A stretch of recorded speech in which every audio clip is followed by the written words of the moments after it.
This nightmare scenario does not explode into violence overnight. It is a slow burn, an escalation that follows a predictable and terrifying pattern. Understanding this progression is your key to recognizing the warning signs. It allows you to deal with the threat before it becomes lethal. This is not about fear-mongering. This is about pattern recognition, shown in countless examples. The first phase is so subtle, so seemingly normal, that most people miss it. It begins with an innocent request that feels entirely neighborly. The power has been out for 3 days now. Your neighbor, frazzled but smiling, knocks on your door. They ask to borrow a few AA batteries. Maybe they need some ice for their cooler because everything in their freezer is starting to thaw. It feels natural. It feels like the right thing to do. You might even feel a small surge of pride at how prepared you are.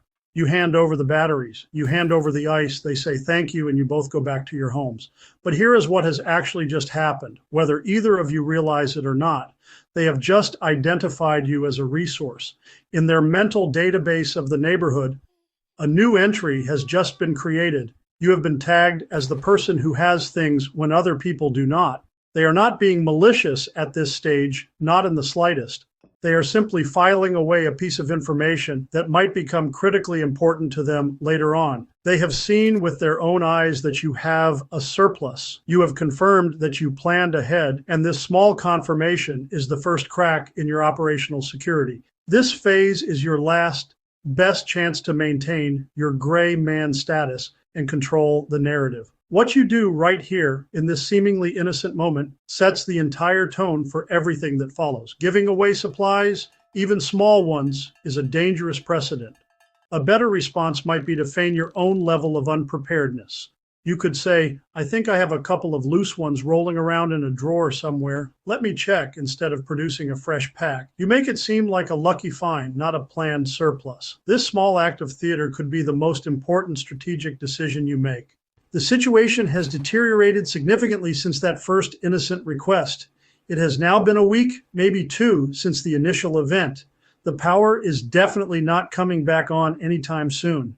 The grocery stores, which were stripped completely bare in the first 48 hours of panic, are now just empty shells. The taps have run dry. The comforting hum of civilization has been replaced by an unnerving silence, broken only by the wind and the distant sounds of trouble. The knock on your door this time is more urgent. It is accompanied by that hollow look in a person's eyes that comes from a combination of missed meals and sleepless, worry-filled nights. Your neighbor is standing on your doorstep again. Their face, which was just stressed a week ago, now tells a story of mounting panic and genuine fear. The polite smiles are gone, replaced by a raw and desperate vulnerability. They are out of food for their children. They need some formula for their baby, or maybe some critical medicine for an elderly parent. They are not demanding anything from you yet. Instead, they are appealing directly to your shared humanity. They are appealing to your decency as a neighbor and as a fellow human being. They are putting their family's suffering on display, hoping to trigger your empathy and your instinct to help those in need. This is the phase that emotionally destroys most well-intentioned people.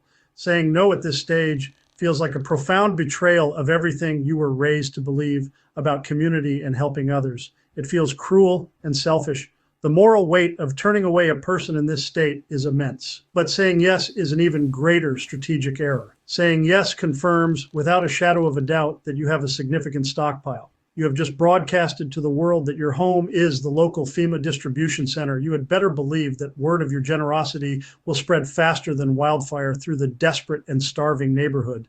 Desperation has a way of making people remarkably efficient communicators. The neighbor you help will tell their spouse. That spouse will tell their brother, who will then tell his friends. In a world without internet or phones, information about a source of food is the most valuable currency there is. By giving in to this polite plea, you may have saved one family for a day, but you have potentially condemned your own family for the long term. You have escalated your profile from the person with batteries to the person with a stockpile of food. This is a critical and dangerous escalation.